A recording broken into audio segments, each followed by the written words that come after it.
Bonjour à toutes et à tous et bienvenue à ce Good Morning Market du jeudi 20 décembre. Inutile de le dire, le discours beaucoup moins accommodant que prévu de Jérôme Powell, président de la Réserve fédérale, a littéralement fait plonger les marchés financiers. Ces derniers ont retrouvé des plus bas annuels, c'est le cas sur le DAX 30, c'est le cas sur le CAC 40, c'est le cas sur l'indice S&P 500. Regardons tous ces éléments sur notre plateforme Xstation 5, mais avant cela, consultons quand même le calendrier économique de ce jeudi 20 décembre. Alors, calendrier économique assez intéressant puisque nous prendrons connaissance à 10h30 des ventes au détail, des chiffres des ventes au détail au titre du mois de novembre, attendu en hausse de 0,3% en rythme mensuel. On s'intéressera par ailleurs à la décision monétaire de la Banque d'Angleterre, bien qu'aucune décision majeure ne soit attendue de celle-ci. On s'y intéressera quand même puisqu'elle pourrait avoir un impact assez significatif sur la livre sterling. À 14h30, nous prendrons connaissance de l'indice d'activité manufacturière dans la région de Philadelphie au titre du mois de décembre.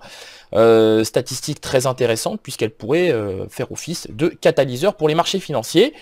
Même son de cloche d'ailleurs pour les inscriptions hebdomadaires au chômage pour la semaine terminée au 15 décembre, statistique qui pourrait elle aussi d'ailleurs faire office de véritable catalyseur haussier, nous l'espérons, pour les marchés financiers. Nous commençons cette analyse matinale avec l'indice S&P 500 qui, nous le disions en introduction, a retrouvé le niveau des 2480 points. Donc c'était hier soir. Alors, c'était plutôt ce matin à 5h30. Donc c'est un plus bas annuel. C'est un plus bas annuel sur cet indice. Nous retrouvons des couleurs sur le niveau des 2494 points. Sans grande conviction, on peut le dire. Le réveil est assez difficile sur les marchés financiers ce matin.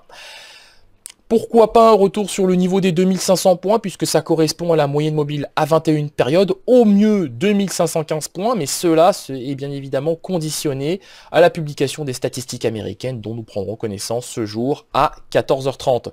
Poursuivons cette analyse matinale avec le DAX 30 qui lui aussi a retrouvé le niveau des 10 582 points.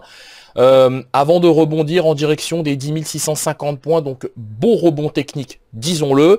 Rebond technique, toute proportion gardée, puisque nous le voyons à l'écran, les prix restent capés par cette moyenne mobile à cette période. En cas de franchissement de celle-ci, les opérateurs, il y aura une forte probabilité pour que nous retrouvions le niveau des 10 676. Dans le cas contraire, un retour sur le niveau des 10 600 points sur cet indice DAX 30.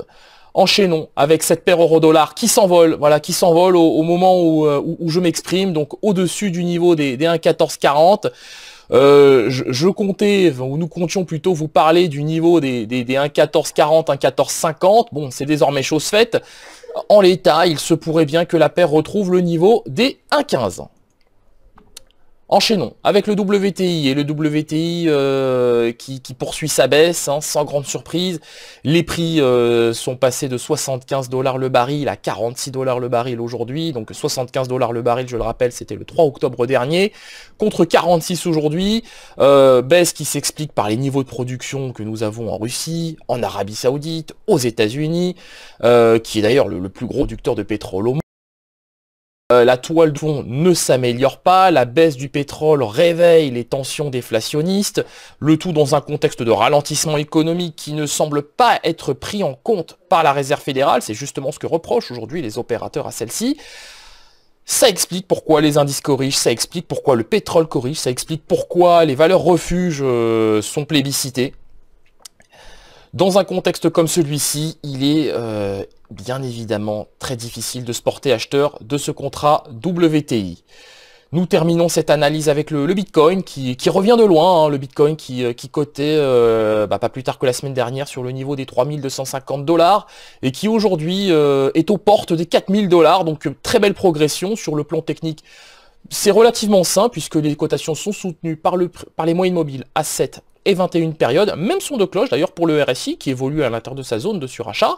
Donc pourquoi pas un retour sur le niveau des 4000 $ pour un Bitcoin à court terme. C'est en tout cas le niveau qui fait l'objet de toutes les attentions ce matin. Merci d'avoir suivi ce Good Morning Market. Nous allons nous quitter sur cette note. Nous vous souhaitons une excellente séance de trading, une excellente journée. N'hésitez pas à partager et à liker cette vidéo. Au revoir.